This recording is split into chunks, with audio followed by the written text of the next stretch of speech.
I don't think that I can say to you, now you need to come and order from my restaurant because I'm black owned. Yeah. Spend your money here because of the color of my skin. Yeah. I don't think we're fixing anything. I don't think it helps the problem. And I think ultimately it hurts us because you know why I'm gonna come to your shop? Because it's better than the other shop. Yep. And if I don't hold you to the same standard I hold him, then who does that help? You don't help anybody. I'm beginning this. Welcome to the Jason, OC, and Jack podcast. How you feeling, bro? Good, bro. Good. J-Bell? I love it, man. I like that intro. It's too good, though. So that's the last one because the people are going to want to hear you introing from now on because it's too good. Kind of like how that guy did you on the show. Ooh. You remember that? You remember that? I think that guy did you on the show. You was like, hey, why don't you do this? And J-Bell was like, It was like, that was it for him. That was it. Yeah. I hit that teleprompter so fast. I was like, I can do this. And that was the last time I was challenged. OC was never challenged because OC was a known, skillful presenter. Yeah. Me, on the other hand, it was a crapshoot. It was a crapshoot. He didn't know what he was going to do. But he got what he wanted. He got everything he wanted that day. That's like them dudes, they don't show the younger guys what to do. They don't show them, how to get better and stuff. They just tell them, Jack. let them say, learn by yourself. Have you had that? Did you have a guy that... Fortunately, I didn't have nobody that, didn't take me under their wing and help me get better like that. But I've heard of some. I heard of some big name guys, but I can't say You're not going to put them out there like that. I can't do that. That goes against the code, bro. We gotta let the people know. What is it, CV in this country? I was going to say resume, but I'm CV, right? CV. Right? CV. I always give all full credentials. 11 years in the NFL. Very hard to do. 3 teams, right? Four. 4 teams. 4 teams. Cowboys. Raiders, Cowboys, Falcons, Titans. Bam. Oh, yeah. Yep. Yeah. 4 teams. It's very hard. We have 2 people here that played 10 plus years. Generals. You're a general. You're 10 years, you're general. All we want is a guy who didn't play 10 years. Man, that is like, that's it. If you get that, you get treated different. Yeah. People talk about you differently within the industry. Isn't that crazy? Yeah. You could be at 9 years and it doesn't have the same ring. No. That was the case with me. I wanted to retire in my 9th year. And I told my agent, man, I said, man, I'm done. It wasn't that I'd lost my love for the game. It was just that my body was taking longer and longer to recover for the following year. And moving from a program to a new program, you don't get any of that leeway saying, the program, you come in, do what you gotta do. For me, it was like I would have to go to a new club, learn a new program, learn a new playbook. For me, I was like, I can't go through that mentally again. I gotta move on.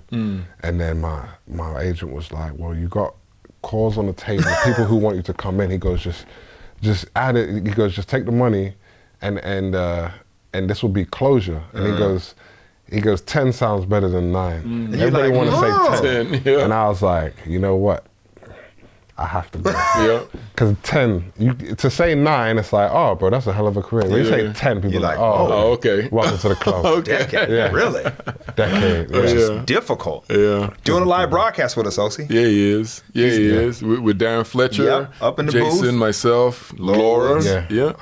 That's going to be cool. I feel like a rookie in this world, bro. I never had the appreciation for what you guys do with the broadcast, the coverage, the show, the podcast. Stuff like that. You think as a player, like, I can talk about football. Yeah. I know this. And then the camera's on your face and you're like, I don't know, like, either you trying to translate what you know and it's a different game. You've done a Super Bowl, though. Yeah, I was like, first of all, you're not on camera. Okay. I had 3 people helping me. I had Darren Fletcher, Vernon Kay, and I forgot the last guy's name, Canadian. Greg. I had Greg helping me, so thanks, Simon. I don't know Greg, but I know Vernon and Darren. Good Vernon people, and Darren Fletcher, and they're so good at what they do, but they made it so easy for Vernon, me. not so much, Darren. I'm kidding. Vernon's dope. Vernon is dope. No, they're professionals, bro. They made it easy for me. So, and I didn't want to go down the broadcast route initially, but I had so much fun working with them. And I just felt, you know, it was fun, man. You know, who don't want to go and just kick it with the fellas and just talk and get paid? Break down ball. Better than that, bro. And why didn't you want to go down the broadcast route? Like, you know what? Couple reasons. you had some prejudice against the broadcast? Yes. Okay. I did. Okay. I did. Okay. You know why? Because they play the Sports Center in the locker room every day. Yes. And I go and I see some guys who leave the league, and the way they talk about players is like, bro, you forgot how hard this is? Yeah. You know what I mean? Yeah. Like, all of a sudden, now you criticizing every little thing, like you forgot what it took to actually play this game. It feel like a sellout, like a traitor, and I don't ever want to be that. I'm not going to be that. That's different. Some people do that. That's a different type of character that exists out there. But, you know, for me, my perspective changed because I see that you don't necessarily have to bring guys down, and talking about the game is an art within itself. Correct. Yeah. It's a game. Correct. There, you just said it. Correct. I see the challenge. You just said it. It's like I think it's so easy to attack players when you can't articulate what's happening. Yes. OC and I don't attack players. No, you don't. We'll talk about what situation. the situation Talk was. about if a team doing bad, or Right. bad, that's just what it is. But it's easy to break down what someone's doing wrong, the play, without going at the person. yeah.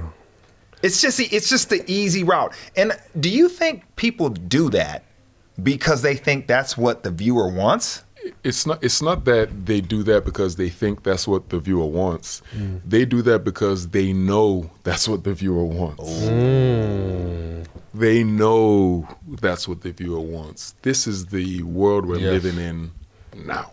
And to add to that point, That's strong. it's like, you know how them armchair experts, them Monday morning quarterbacks are watching like, man, Russell Wilson should have threw the ball, or he should have. Why would he run that play? And so it's almost like they want to hear themselves on TV, and it's kind of like some of the big name guys in the States who have taken off, and now they like the big name guys. What are they doing? They don't have no experience in the game, but they'll just criticize. That's where we're at. That's where we're at in the world right now. Most people like to see people fail. Not most. Let me not say it that way. Don't backtrack. I want to. You know why I backtrack? You're correct. But I don't feel like I'm around people like that a lot. But you watch things on TV that make me really like. I'm like, why are we watching this? Yep. And people love it. Yeah. Stuff that goes viral. It makes me uncomfortable. It's like, why are we celebrating this? Yeah. But yet people are looking. Yep. Yeah. It's a I want to say it's a flaw in human nature. I want to say it's a flaw in human nature. It's just human nature. Yeah. I think to somewhat. It's like it was an argument made about reality TV. Yeah. Right. And the reason why people like watching reality TV is watching people's lives fall apart. Yeah. And so people get joy out of watching, Sick. I don't know, the Love Island or the 90 Day Fiancé situations, and people are like, you know what? My life isn't so bad, actually. Yeah. Man. It's a sense of like, all right, make me feel better. It makes him feel better. Incredible. Yeah. It's the thing I love about sports. The thing I love about the NFL is every year I get to watch people overcome. I get to watch people succeed. I get to watch scenarios play out in which someone goes, I told you I could do it. Like, that's the fuel. Like, that's what makes me excited. And that's why we celebrate the Super Bowl. Yep. That's true. But also, to be honest, if, for instance, Aaron Rodgers, who's coming out here, comes out here, he throws 7 interceptions. He just looks horrible. And our Giants win? Yeah, I would be a little... I ain't gonna lie, bro. I'm not gonna lie. I knew he wasn't that good. I don't. Simon don't want no parts of that. Look at him. You know what I mean? Yeah. I know what you mean, bro. I don't care who you are, bro. I know you like watching people overcome. stuff. It's different when I'm on the field. I do too. Hey. It just depends on it's case by case, bro. And I'm not a hater. I'm not a hater. I'm not a hater, right? Everybody's like, why you want to prey on someone's downfall? I don't prey on someone's downfall. It's just, but it's case by case. Yeah. But it's case by case. Sometimes. That's a strong. That's a legit argument. I guarantee you, there's one thing nobody here wanted, and it didn't happen. We didn't want a bad game on Sunday, and we got. Yeah, what did we get? Yes, yes. In Tottenham Hotspur Stadium. But it's to our interest. It's in our interest for the games out here to be great. Okay. There was somebody out there who was praying for a bad game. We want a blowout. We wanted exactly what we got. On the edge. We won the entire game. What's your just thoughts, man? Off the cuff thoughts about the game. Well, first of all, we got to start with the atmosphere. Right, bro. Okay. Yeah. Ridiculous. I mean, I came out here and I looked and I was listening. I just like chills.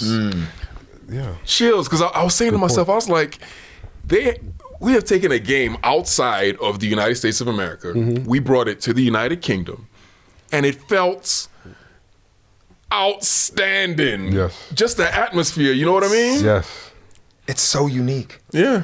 And for three guys who have been on the field, played everywhere, won 2 Super Bowls, there's nothing I've ever seen like the games here like that, besides the Super Bowl. They are unique. Who has week-long events for a regular season game? That's a good point. When you're walking up, it doesn't feel like anywhere I've ever played a game in. A playoff game, once you get on the field, you're like, you can feel it's tense, right? Energy, it's like energy. But everything around it isn't like that. It's so different. Let me ask you a question, though, both of you guys, right? So I don't know if you felt this way, but like I was on the sideline down there, and then as they were starting to play their national anthem, and not the English national anthem, the American one, the one I'm used to. I started to get chills, like you said. And do you guys ever get that, like, is it hard to be around the game and not be fresh in out. it? I'm fresh out, so that's why I'm asking you, because I'm so fresh out. I felt a sense of like being a little bit worthless standing there, because I was like, I'm here, I'm on the turf, I'm on the field, and I'm not in there. And it's such a weird, like, you know how it was on the field, like you're just in a bubble. You block out the fans immediately and you're doing your job, but it's like, it's pure just competition. And I felt kind of a little bit like... lost almost, probably. Yeah, lost and very not... like, I don't feel like I was contributing to anything happening, but I could see all of them right here in front of me in that bubble, in that world, and I felt like, damn, I kind of miss that. A little bit, I got you. You know, do you guys ever feel that way at all? Like, it's so, you're so close, and bro, especially like you won Super Bowls. Bro. I think that for me, I was lucky. I was lucky, and the reason why I say I was lucky is, I retired, and then literally a week after I retired, I was in England, and I was in the office, like working a regular job. There was no TV show. There was no nothing, right? So you know the transition period that a lot of people, I didn't get to. That's like what I'm in. I didn't get to experience that. I was in a different country. Nobody knew who I was. I was just a regular. You know what I mean? Just a regular Joe. And so I didn't get to experience that, because when the games came, it was already like too far away. Do you feel like part of your reason for moving was to actually 100%. Get away from it? You didn't want to go from that like identity crisis. I didn't want to. I completely understand that. To me, I can relate to that 100%, because it's almost out of sight, out of mind. And you can move forward in something, and you don't have to be OC Umenyiora number 72 from the Giants. You know, you don't have to be that guy. You're just OC. In London, but you know, he's still doing his thing out here. That came later. He got to hide out for a while, a little bit. I get that. It's hard being that close. You know, when I first retired, I was close to football because I was in finance representing players. Right. But I wasn't on the field. Yes. I didn't have to do what you did. Yeah. Now, what I feel is all the positive emotions from when I played. Yeah. Yep. So I'm down there and I smell the grass, whatever it smells like. As soon as I, the turf that it's on now, I think of playing in all the stadiums that had it or where I practiced. Right. When I see the players move around, I go back to, I remember when Young Jeezy's album came out and I'm rocking it before the game and everybody's like, you got this new Jeezy, man, this is wild. And you're just like, oh, and I can feel it. Like it's like I get this energy, like I'm plugged in to everything they're feeling, except I don't have to play the game, you know? But now, because we are all involved with the game and it's important to us, we have this vested interest in how it goes down. Like I'm immediately thinking, I got to go up and do this game. And I got to translate what I'm feeling down here and let everybody know how important this is, how amazing, majestic, like, give it to me all. And that's your game. That's my your game. That's my game now. Yeah. So I guess we're still playing the game. Yeah, in a way. In a way. You're playing the game. You did it for most of your life, you know? I'm fascinated with something in regards to you, Jack. What's that? I think that obviously I was born here, right? I was born in England, but I never really embraced being British, right? Yeah.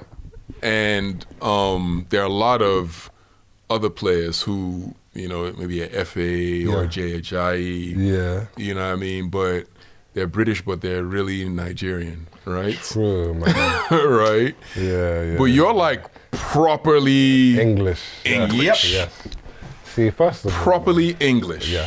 Right? Yeah. But I feel like you haven't been celebrated as being the which camera is this going to? proper British. We gotta communicate this message out there. Best player, basically ever. Yeah.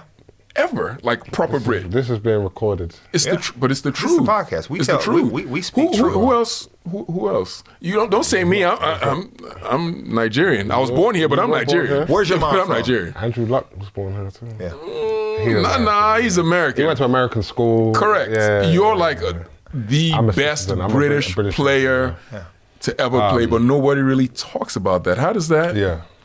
Have you never thought that, or it never even crossed your mind? Be honest. Be honest. It never crossed your mind. I don't think it crosses my mind as much. And, thank you for reminding me that nobody talking about me. Nah. We talking about you now, brother. No, I'm joking. But no, it never crossed my mind, not 1 second, to be honest with you. Not while I was playing. I was so worried about my job and just being the best I could be. And, one thing that did occur to me, I had a conversation with a friend who was having a tough time. He had a bad game and he called me up. And it's funny, we were saying that and me and Jason could relate. I don't know if you could to this, but about 80% of the league, or 20% of the league, are full of guys who are the guy. You're getting paid, and your main focus is winning games, helping the team win games. That's what they pay you for. 20%. Yep. The other 80% are worried about survival. Yep. Worried about keeping our job. Yep. We know we're replaceable because we're not in that top, 5 to 8 players on the team where the money's allocated. Yeah. I've been in that 80% the majority of my career, to the point where I was so focused on what I was doing that I knew in order to get people to care about what I was doing, I got focused on this more. In order to make anything in my life fall into place, this was the answer, was football. It was to get better and better and to make sure that my success was going to be matched by everything outside of my success on the field was going to be matched by everything off the field.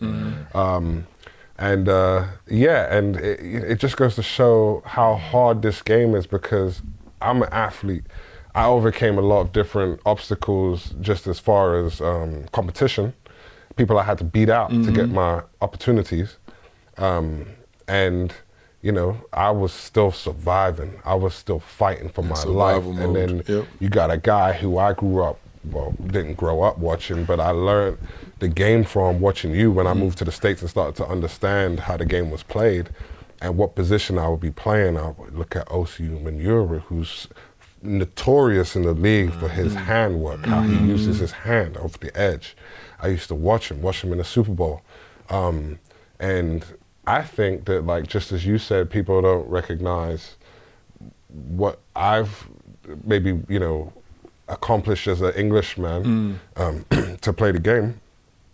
People probably don't recognize how hard it is to do what you did and to stand out to that level just because I can appreciate it because I was there every day grinding and I would work on my hands, but it's hard to get sacks. So it's bro, it kind of goes both ways, but you know, when you look back on these things, I always, you know, like to look at the glass half full in a sense that I'm fortunate, man. I'm fortunate. All the talk on the outside, if that can build you up, it could also pull you down. So I'm fortunate. I got people around me who they love me no matter what. The thing is, we were talking earlier, and I, you know, because I didn't play 10 plus years, I was like, man, that's real. You still grind. You said something earlier. You were focused. I lived the life you did, right? Right. You were focused.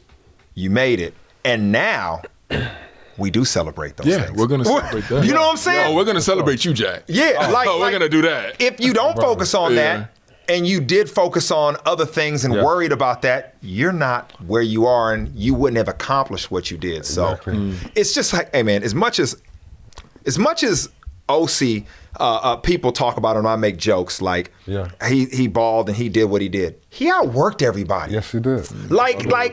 Yes. He was not about that life. Like, he was about balling. Yeah. He was about the game. It was that superseded everything else going on. Yeah, that's true. You know what I'm saying? Like it wasn't, I show up, I do this. Everybody else was distracted. You balled. That's why they know your name. Yeah. I remember Strahan talking about everything he had going on. And, you know, Stray used to talk to anybody in the locker room. That's what I loved about him. Like, guys that were getting cut next week, Stray would have a 20-minute conversation with him. You don't see that. OC was in his car. He was gone. Not because he didn't want to talk to you, but he was gone because he was there earlier than everybody. And I just remember him saying something like, all this stops if I'm not balling. Like, all of this hoopla means nothing if I don't go out there and ball. Yeah, exactly, bro. You here now. Good things are going to happen. We're about to ball out on this live broadcast. Hell yeah. Because of everything you've done to this point. Live broadcast is the Green Bay versus the New York Giants game. Green Bay Packers never been out here before. You know, they were the one holdout, right? Yeah. Because of Simon. They didn't want to play because Simon's here. Right. Really? 2-3-1 football teams. Yeah. The best possible matchup you could get out here for London, right now. I think it's a good matchup, bro. Tell me, what are you thinking about this particular game? What do you think is going to be won and lost? Man, tough question. I mean, I'm always biased towards the trenches. No, it's always in the trenches. It's always in the trenches. Correct. But, you know, I mean, I want to see a show. Everybody in the UK, everybody coming to the game wants to see a show. I want to see Aaron Rodgers doing what he does. And I want to see Saquon Barkley do what he does. The stars. And I want to see Aaron Rodgers in the dirt. And I want to see the Green Bay lose the game. Tell them. This game's about body parts. It's about body parts. Okay. Hear me out. One team in blue is all about legs. Okay. I know where you're going with this. You know where I'm going with this. I know where you're going. We got a probably top 3 running back in the league right now. Maybe, right now? Yeah, maybe one. Number one. Yeah, maybe number one. He's number one. He's fighting. He's up there. You know, yeah. I'll take number one. Yep. Okay. And he's on a mission. You got a quarterback that has a lot of heat on him, but if he can run, he can make plays. Yeah. And you got a kicker, Graham Gano. Yep. Who's money. Then on the other side, you got that arm. You got that arm that can harm. Yep. Yeah. And all he has to do after Aaron Rodgers, after last game, he came up and said, we can't win like this. We can't win if we play like this. It always scares me when they talk like that. Really? It always scares me because the next week, what's the focus? Yeah. You know, are we going to come out here? Their defense can play. Yeah. Are we going to come out here and we got a ball out in the air and Aaron Rodgers go out there and make it happen? Yeah. I don't know. It's what I like to say to situations like that. And it's Coach Coughlin's favorite saying, talk is cheap, man. Yeah.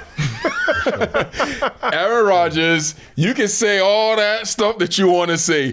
What are you going to do about it? Yeah. Who are you going to throw the ball to? Who? Huh? You gonna go trade for Devontae Adams? You gonna go bring him back? Romeo, like, what are you gonna do? Yeah. We can't win like this. How else are you gonna win? You can't. You don't have the receivers. You don't have the weapons that you had before. So what else? What are you going to do? You have to win a different way. You think this is a fatal flaw with him, that he is so aware of how he's perceived, stats, things of that nature. I mean, he's statistically one of the best ever to play interception to touchdown ratio. I don't know that. And the risk you have to kind of take, it has to be receivers you trust. The trust isn't there. Does he just let it fly? You think he's going to do that? I don't know. I don't think he, to your point, I'm not sure. If he does, they become dangerous. Yeah. I don't know. They have a top 5 defense, right? You see Rashawn Gary just ridiculous, body slamming people. Ridiculous. But here's the thing, and I heard somebody say this. It must have been yesterday, and they were like, the last time Aaron Rodgers won a Super Bowl, big time defense, they had a top 5 defense. Boom. So you sitting over here talking about we can't keep winning like this, right? What do you, the last time you actually won anything, what you did. This is exactly what you did. Yeah. The game is set up to have, if you can keep the game close and you got a dude that's a killer at the end. Yeah. That's the NFL. That is the NFL. You have a dude at the end in the last 3 minutes that can go out there and get it. That's the league. He goes by like, you got to follow the money. Yeah. Follow the money. Facts. Who get paid the most in the league? It's in that little triangle. Yeah. Quarterback. Yeah. Quarterback. Triangle. Dude on the end. Whose job is it to get the quarterback? Defensive end. Who gets paid? He gets paid the second most. Yep. And then who's the third person? The guy that offensive tackle. One blocker for the quarterback. Boom. So you just follow the money. There's no question that the quarterback is the most important person on the field. He touches the ball every play. In sport, I think the quarterback is the most important person in any Agreed, unless it's a one-on-one sport. A team sport. Any team sport, the quarterback is the most important person. Has the biggest impact on the team. Yeah. So it just comes down to if those people show up, man. Yeah. But then you got Saquon Barkley, who's, I would say, when healthy, possibly best running back ever. No, get out of here. Listen, I love opinions, but I'm not letting you ever. Get out of here. Okay, I get it. I get it, but come on. Have you seen this guy, bro? He got some quads. He's sick. 600-pound squat, bro. I know, but Barry Sanders is unbelievable. Yeah, Barry Sanders as a pure runner. Barry's different level. Bro, I'm English. The fear he put. That don't mean nothing to you. He put. You don't care nothing about that right now. Bro, when healthy, bro, he is unstoppable. There's a lot of guys when healthy that were unstoppable that didn't play in the league. Okay. Fair point. True. Fair point. I'm not gonna argue with that. I'm not gonna argue with that. There's a lot of guys I beat out every year that was real fast, real quick, and that hamstring went. Night. Night. That's a fair point. J. Bell got a job again. Mama, we can buy that house. J. Bell got a job again. I'm back. Thought you was gonna get me, huh? You was waiting. Your bag's already packed. You know I'm dead serious, Hey, this the same guy who said he'd never praying on nobody downfall, huh? He was over for it just then. I didn't pray on their downfall. Wow. And my mom already had her house that she bought. Hey, when that dude was in there doing the deadlifts, J. Bell was like, you can add more weight. Yeah. Of course you could add more weight. Hey, after that, we should go sprint. Right. Man, you don't need to stretch. Deion Sanders don't stretch. Right. I was talking about a bad performance. You out here wishing for somebody's hamstring coming off. This is gone way too far. When OC encourages me to keep going down a hole, I know we've gone too far. Go ahead, man. Do those leg curls. Keep going. That's 20 crazy. and then sprint. You're gonna be all right. We could do some sand running after that. Some sand and hill running. They're gonna be like, "Hey, J Bell, get it." He already gonna have his tied up. He gonna already have his swag up. Hey, can I tell y'all a story? I learned this from Ridiculous. first year in Dallas, right? Yeah. No chance I should have made this team. I mean, everything lined up right. I remember there was a guy came in and he ran like a 10-2 in college. So that's flying. Yeah, we called him 10-2. Yeah. And I knew I was better than the dude, but you fighting for that last roster spot or out of the low end totem pole guys are really fighting for reps. Yeah. And everybody's 10-2, so everybody's like looking at him all impressed. Yeah. I'm like, all right, I'm out there balling, doing my thing. 10-2 had that hamstring. That hamstring got tight one day and I got all the reps. That was the last you heard from 10-2. Oh, they like, J Bell, nah. And I remember 10-2 came back and 10-2 went out there and like made a mental mistake because, he just getting back. They like, J Bell, get out there. I went out there, I was like, that's it for you. That's it for you, buddy. That's it for you. That's it for you, 10-2. Right. Hating. Hey, man. Hey. Okay, so Game this week will be great. I'm excited. it's going to be a great game. Great, I'm excited. But I think Watch us. Everybody tune in. right now, we got to talk to Karen. And I don't know if you know who Karen is. It's Karen time. Karen Stop thinking about is... 10-2. Karen is... I've been following the podcast. I can't remember no Karen. Okay. No, Karen is our friend's friend of ours. wife. Yep. Who says she doesn't listen to... She's our friend too. They're both our Yeah, friend, a she's our couple, friend. but her name is Karen. She doesn't listen to anything when we're talking about sports. When we talk about football, she's nothing. Yeah. She's trying to get past. And then when we get into the real life, real world situation, that's when she likes. She turns to up the listen. volume then. The culture wars. Yeah. Yeah. Anything that's what we talk about. So earlier today, I looked on my phone and I got a message. Really interesting message, right? Really interesting message. Our good friend, Kanye West, Okay. has on a shirt with the famous right-wing conservative Candace Owens, who I actually like. Yeah. And the shirt says, "White Lives Matter." And the entire internet went Crazy. nuts. And so, Yeah. as usual, we have to break that down. Okay.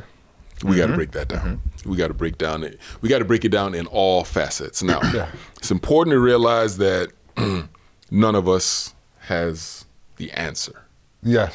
We don't have the answer. Nobody. So everything is just real It's all just thoughts, Yeah. opinions, and we want to get to what we really think about the situation. And there's no hard feelings. There's no conversation. Conversation. Safe conversation. Yeah. And so I had mentioned it earlier, and you had said something. As soon as you said it, I was like, no. Okay. Just wait. Yeah. Just wait so we can discuss it, because this isn't a one-off. This is literally what we do. This is this is exactly what we do, right? Every time. So you said I said good. good. Yeah. Why did you say that? Because, well, first of all, I'm not an idiot. I know Kanye West and his character. He's gonna do something to get a reaction. Okay. So we can get that out the way. I understand that he was wearing a T-shirt to make a point, to send a message, to get a reaction. Wasn't it something around his clothing company too? Is that why he was there? It was a fashion show. Okay. Yeah. Perfect. Yeah. But my initial reaction was like, it's a joke. Like, him wearing that T-shirt is a joke. But I didn't like the initial, the BLM, the Black Lives Matter T-shirts. You didn't like that? I don't like the phrase within itself. Why? Because I think the phrase highlights something that I've believed since I was young.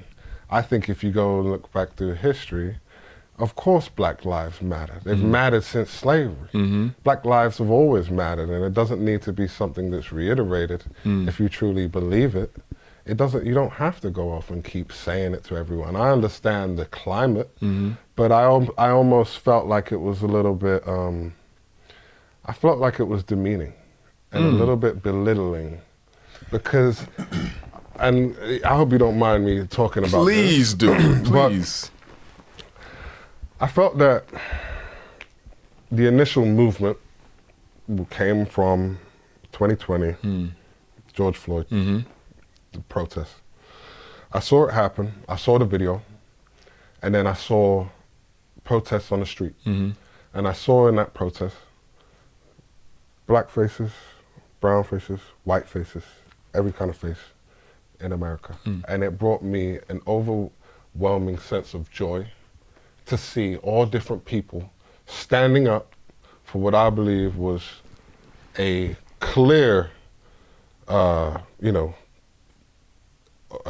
overly aggressive injustice of police force. And everybody wants equality. It's the justice system and it's police brutality, if you want to say, but it's the actions that aren't being, they don't see consequences sometimes. Historically, in the United States, police have gotten away with using excessive force. Somewhere along the line, there was a message that changed from, fighting injustice to now overcompensation.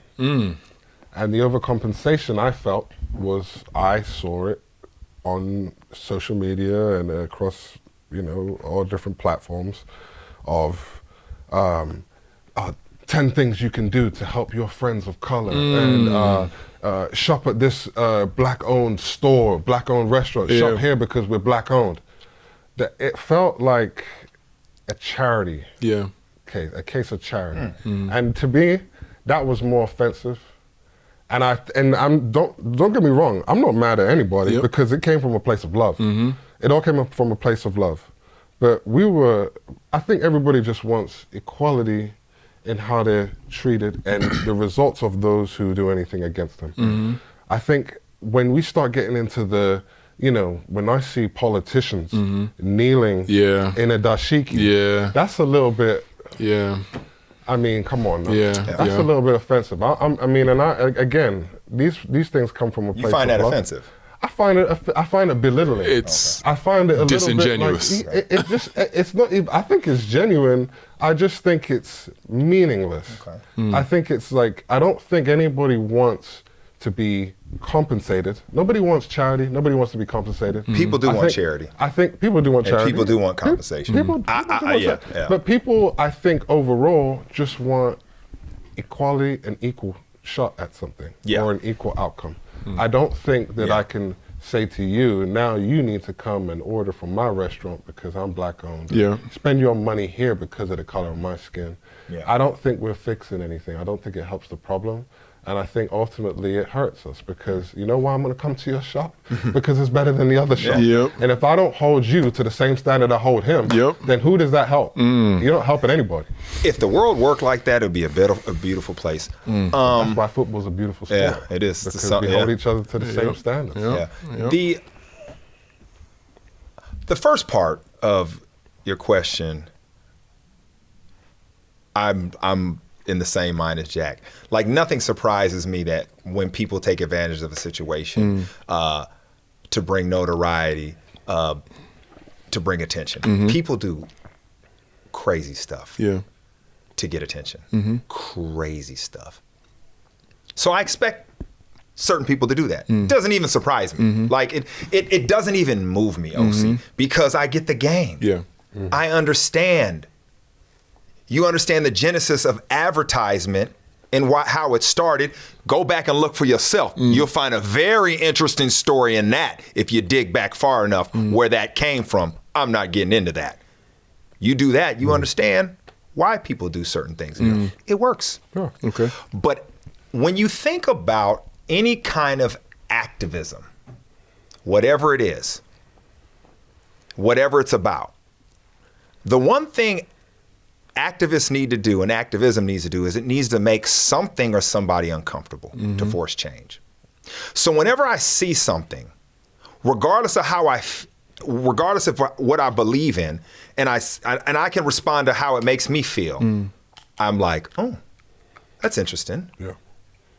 Because it's not about, OC always says it. How many different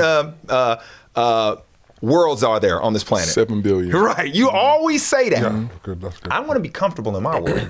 But if something is important to you, and the way you're going about addressing it makes me uncomfortable, I got to kind of check myself. Yeah. I have to check myself.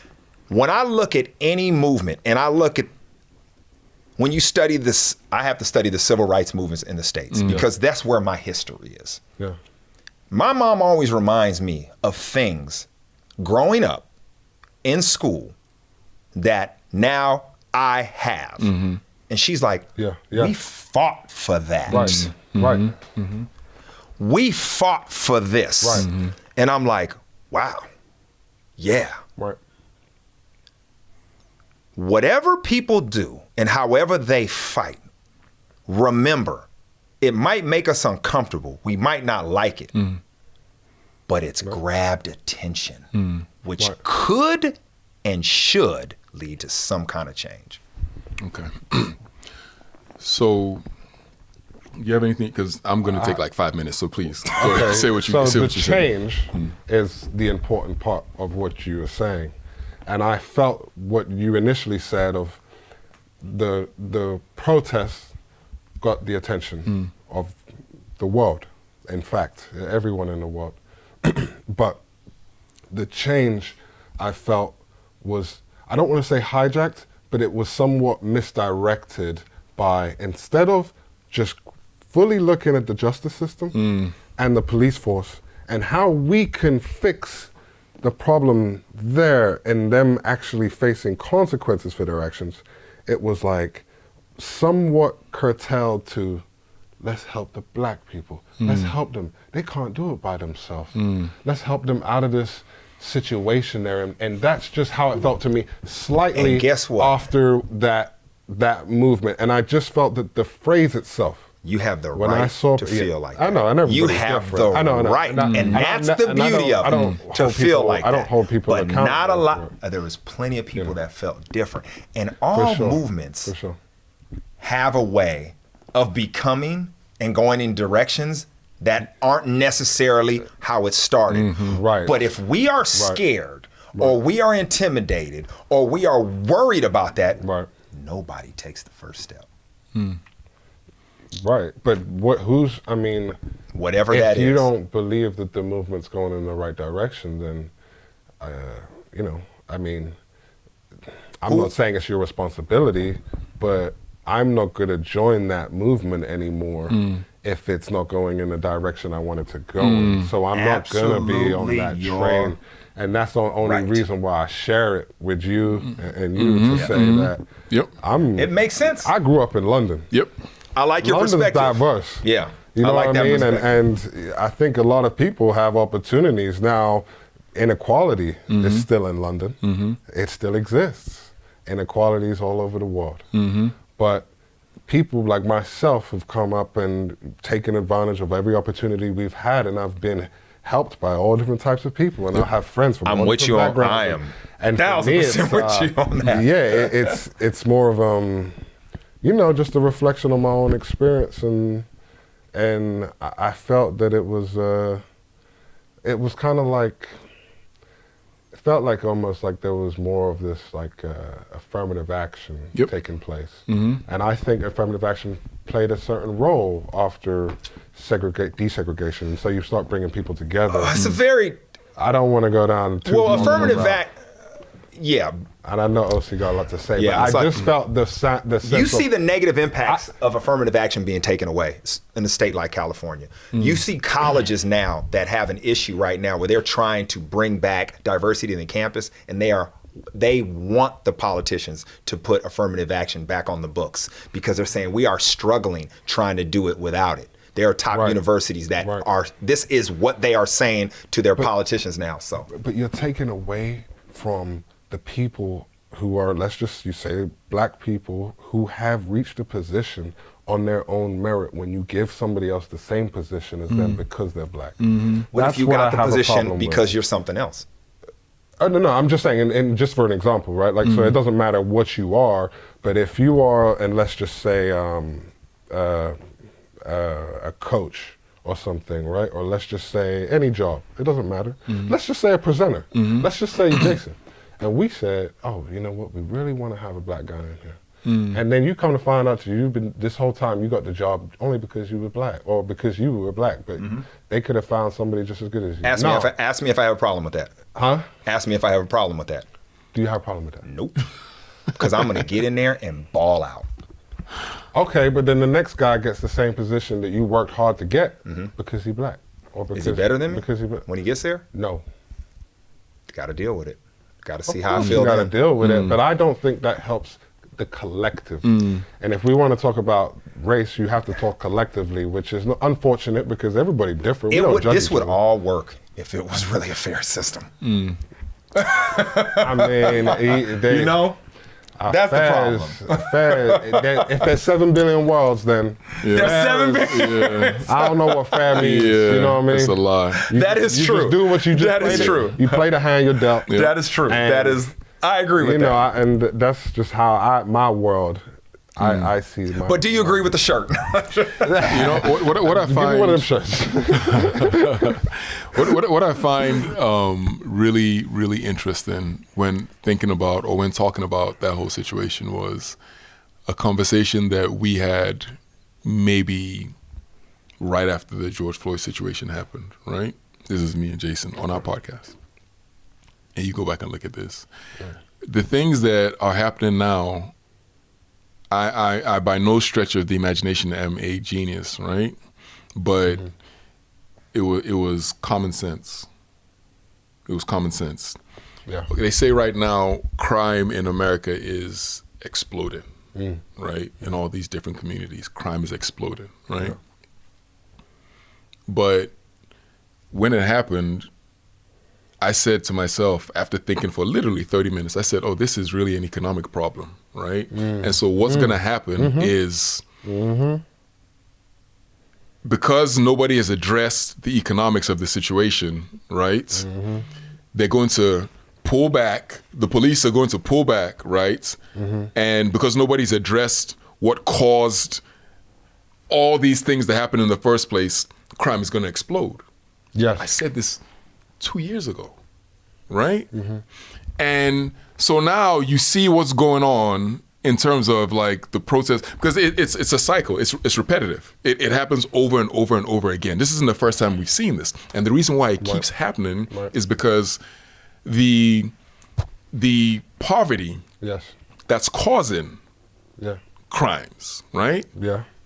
Hasn't been addressed. Now, the reason why that hasn't been addressed is a very, very interesting reason. Very, very, very interesting reason why that poverty hasn't been addressed. And the issue really is black people are disproportionately poor, right? No question about that. By percentage, black people, much higher percentage of being poor than white people. But because there's a lot more white people in whether it's the UK or whether it's the United States, because there's a lot more white people, there are a lot more poor white people. Yeah. By number. Yeah, just by number. Just by pure number. Just by, And so you can't address the poverty that's affecting black people without addressing the poverty that's affecting the millions of white people. Can't do it. Oh, okay. Can't do it.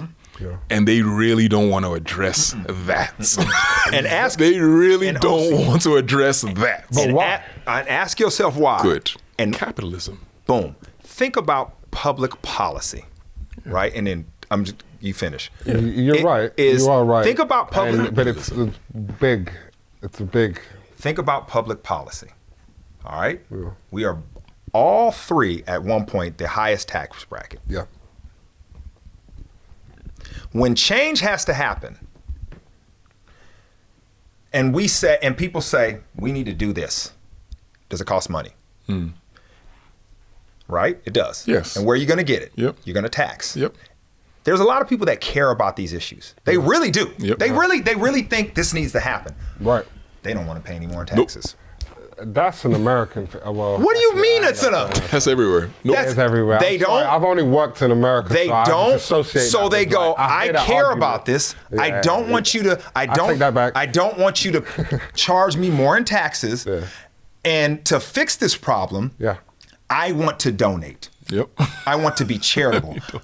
I want to direct my money to where it's going. I think this is important. I'm going to donate to this. Now, we know if we want to live in a harmonious society, there are sacrifices we must take that there are things that we don't want addressed that need to be addressed for the greater good. Yes. Society now is in this place where we think we can choose. We think we can make the best decisions for other people less fortunate. Yep. And to OC's point, to address the broader issue means I gotta pay more.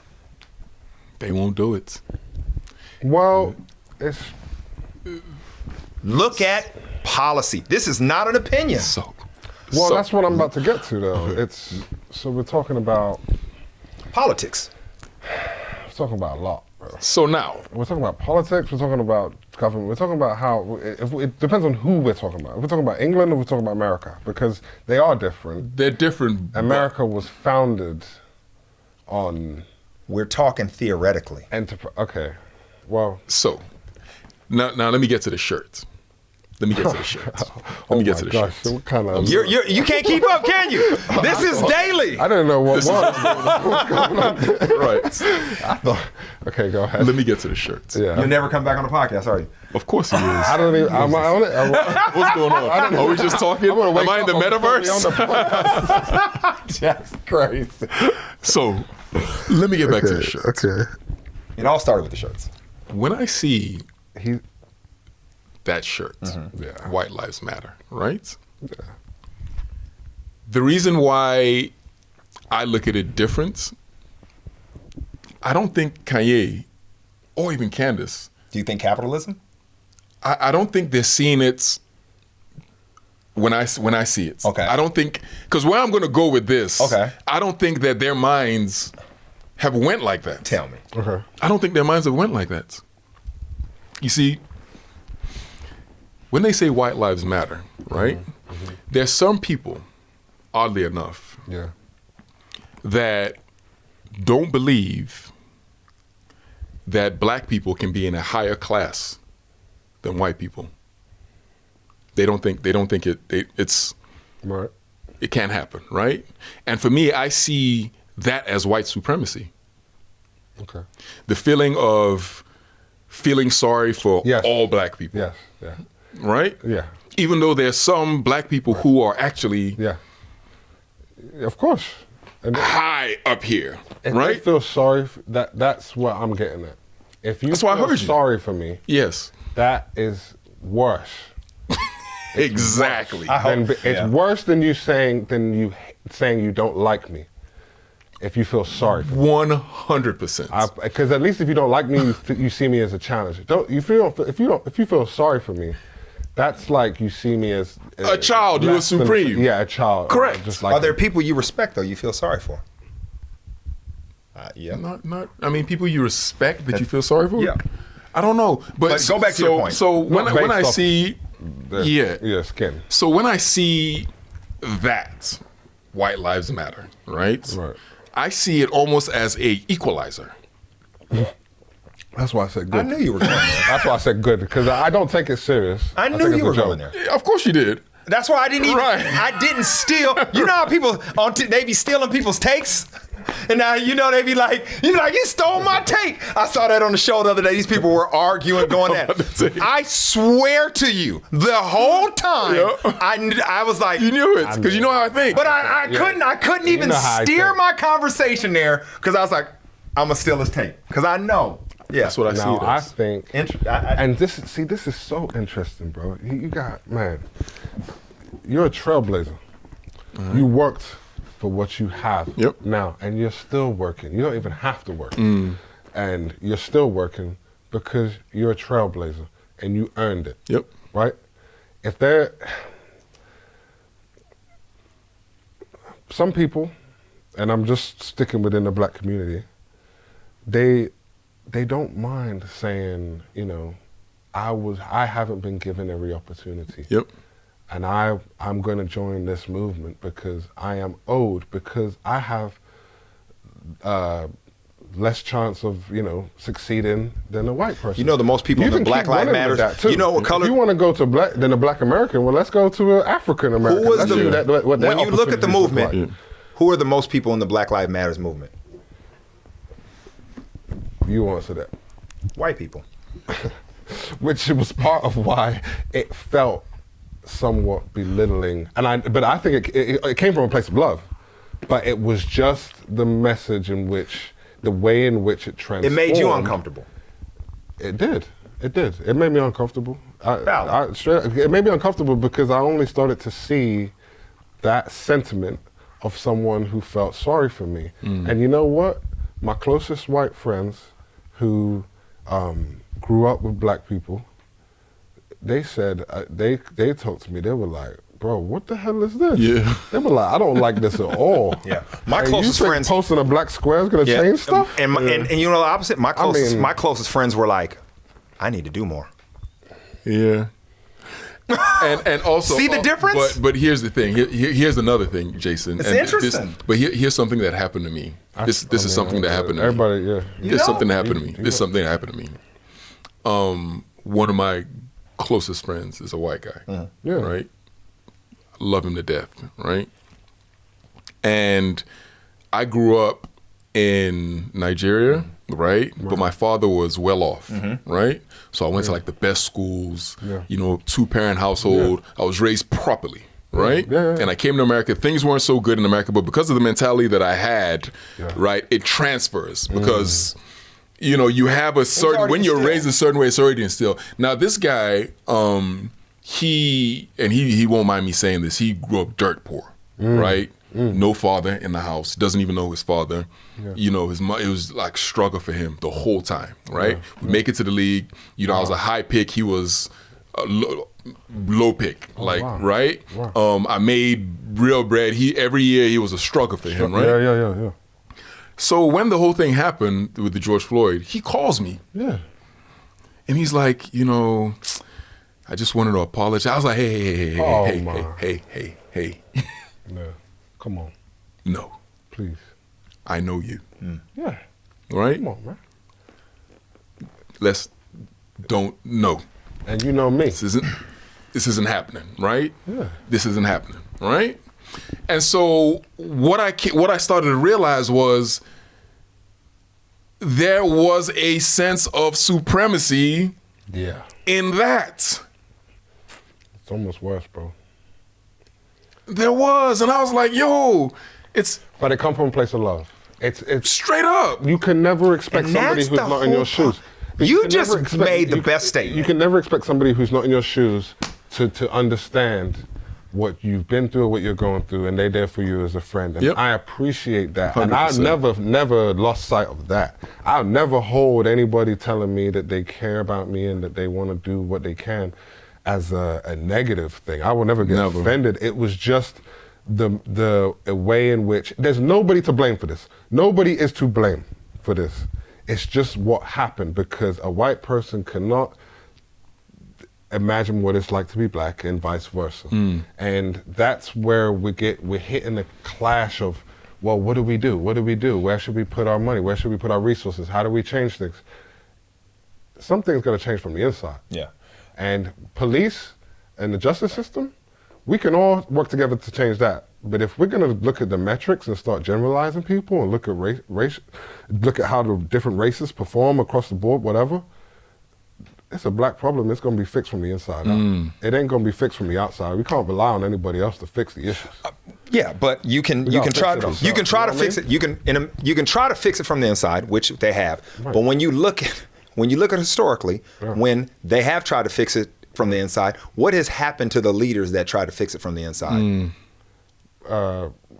America? What has happened to the leaders that have tried to fix it from the inside? They're no longer here. They're no longer here. I mean, that's not in their control. I mean, we can't just say don't try because you're gonna get assassinated. You know what I mean? These people. I mean, he's changed it. To my point of what all changing stuff. To my point in what you're saying. Yeah. Just because it makes someone feel this way. Yes. You have to do it. And the main thing, we do this all the time. We talk about this. Yeah.